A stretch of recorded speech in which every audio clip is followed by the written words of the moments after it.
L'Éternel parla ainsi à Moïse. Parashat Shelach Lecha. L'Éternel parla ainsi à Moïse.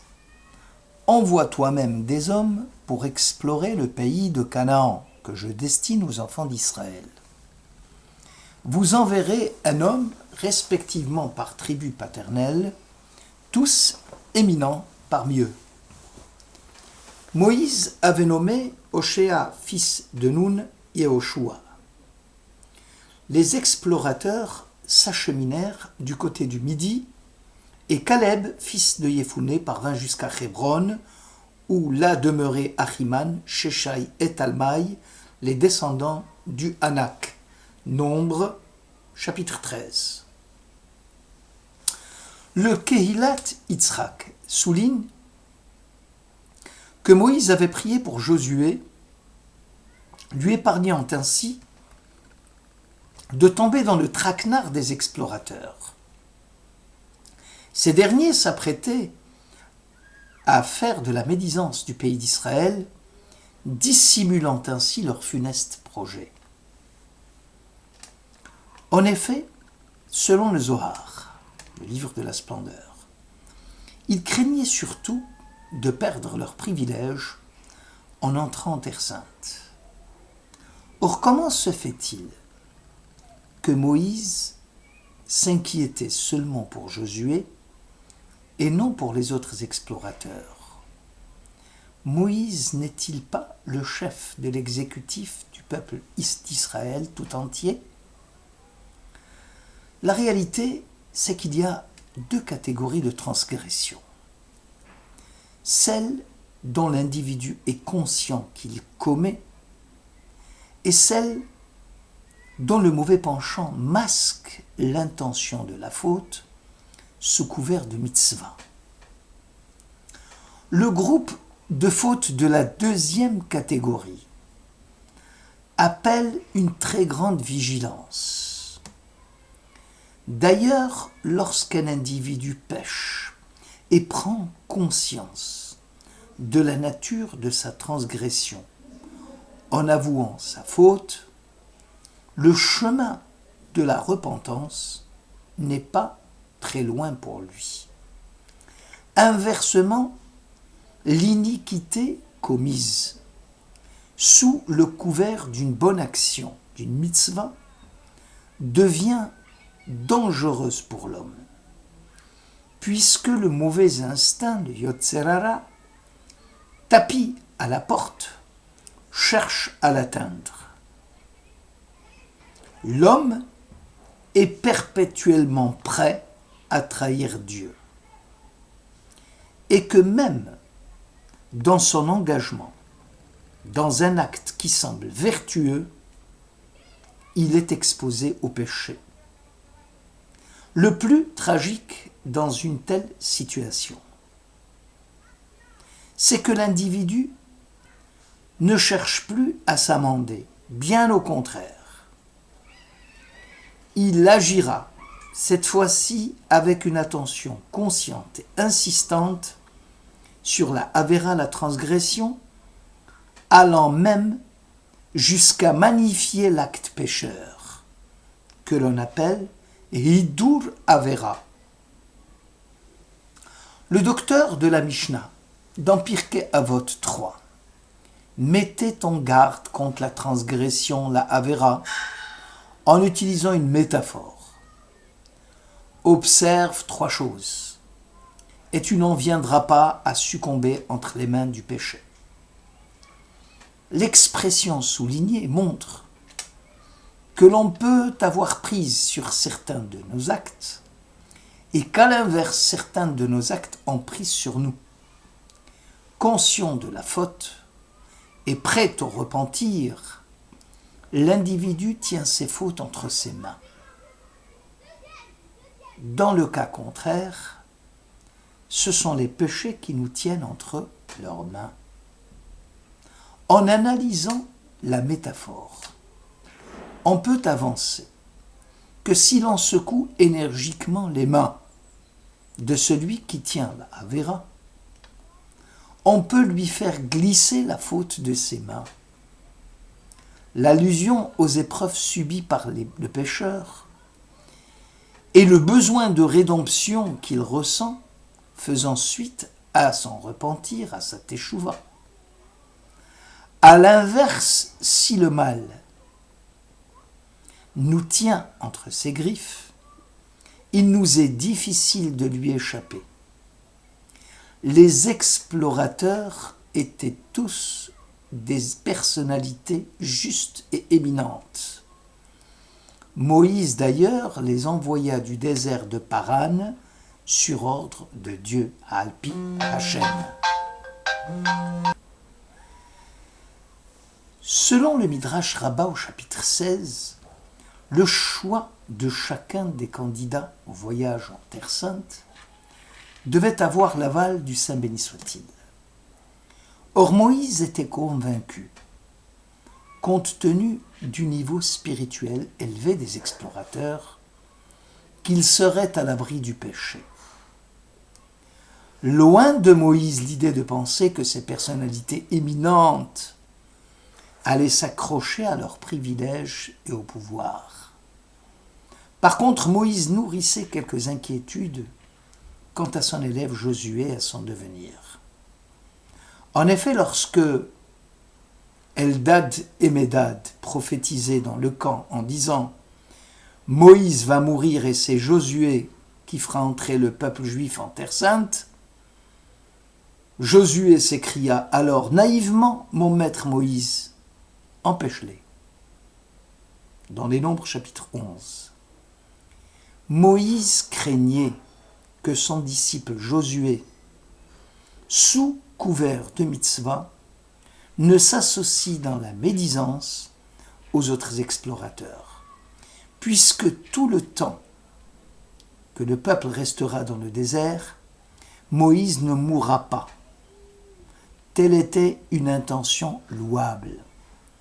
On comprend dès lors la prière de Moïse à l'adresse de Josué, « Dieu te sauvera de la médisance des explorateurs ». Ces derniers, conscients de leur faute, peuvent s'amender. Or, Josué, sa faute risque d'être masquée par l'intention pure de la mitzvah.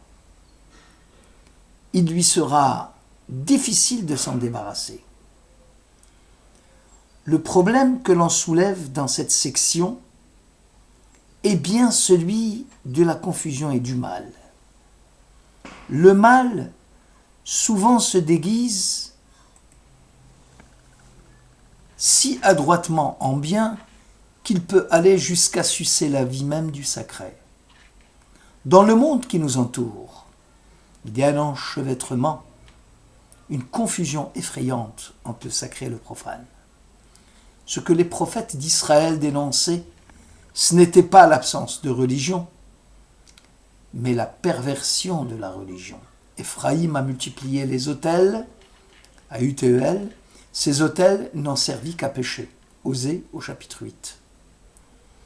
La piété même devient un déguisement du péché. La plus horrible manifestation du mal, c'est lorsqu'il agit sous le couvert du bien. Nous savons à quelle monstruosité ce type de religion n'a-t-il pas entraîné les hommes. Cette situation fondamentale revêt de nos jours une urgence particulière. Les années de persécution hitlérienne qui ont amené sur le peuple d'Israël un déchaînement de meurtres par des créatures démentes qui ont versé des fleuves de sang et détruit des millions d'êtres humains, nous interpellent. Qu'avons-nous fait pour rendre possible de tels crimes? Que faisons-nous maintenant pour les rendre impossibles? L'homme contemporain devient ainsi la victime d'un abrutissement systématisé. Les images de l'horreur, diffusées par les médias, réduisent notre sensibilité à l'horreur d'autant et son sens de l'honneur qui commence à décliner. Le plus dramatique, c'est que la distinction entre le bien et le mal, chez nous-mêmes, s'émousse. Quand Dieu se mit à créer le monde, dit le Zohar, à révéler ce qui était caché dans les profondeurs, où toute chose était entremêlée, c'est ainsi que la lumière émergea des ténèbres. De même aussi, du bien peut sortir le mal, et de la miséricorde procède le jugement. Justement, Dieu dans le monde de Béréchit mit de l'ordre dans le tohu-bohu, dans le chaos ambiant. Et l'acte de distinguer est l'opération première de l'intelligence. Il faut d'abord discerner le bien du mal, le blanc du noir, le beau du laid, le juste de l'injuste. Tout le message de la Bible consiste à enseigner aux hommes le primat de ce discernement. Que de fois les hommes optent pour de mal, sous le déguisement du bien, provoquant ainsi des catastrophes. Les nations civilisées brûlent les surplus et les jettent à la mer, pour ne pas subir le fléchissement des cours des marchés, ainsi que les nations des pays pauvres meurent de faim. Les dictateurs étendent leur domination sur le monde entier, et trouvant des adeptes qui persécutent et tuent, au nom du chef, au nom du gourou, pour le bien de l'humanité, disent-ils. L'existence du mal tel que l'évoquait le Zohar n'est qu'une autre expression du dynamisme de la création. Est appelé mal ce qui est imparfait, mauvais. Une mauvaise terre, nous disons dans le langage courant, est une terre dépourvue d'eau. Au monde créé imparfait, le mal est inhérent à la mission de celui qui fut créé à l'image du divin et qui consiste à collaborer avec le Créateur justement pour compléter cette création. Il existe des maladies. L'homme doit découvrir les remèdes pour détruire les agents de l'infection. Il existe des pénuries alimentaires. La pitié du cœur n'est pas suffisante. L'homme a le devoir de féconder les déserts, d'assécher les marais, de distribuer équitablement la richesse alimentaire. Ce qu'il faut comprendre, c'est que si Dieu avait voulu perfectionner lui-même sa création, il l'aurait amené dès l'origine à l'état de perfectionnement et d'achèvement. L'existence de l'homme était inconcevable dans un monde parfait, car la liberté eût été dépourvue de liberté. La place de l'homme dans un monde inachevé est primordiale, puisqu'il a été créé à l'image de Dieu, et c'est ce qu'il y a lieu de retenir. Quand une calamité nous frappe, notre histoire personnelle et collective, inscrite dans le temps limité et dans l'espace fini, ne nous permet pas de comprendre si c'est un bien ou un mal pour nous-mêmes.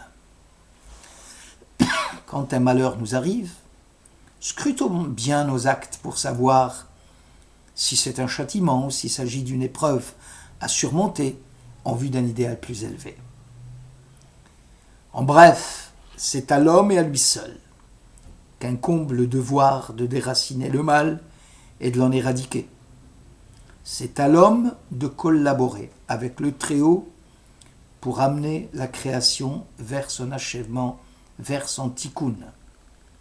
Pour cela, prions pour que l'humanité n'exclue pas Dieu de son sein et ne l'amène ainsi à cacher de nouveau sa face rayonnante. Shabbat Shalom.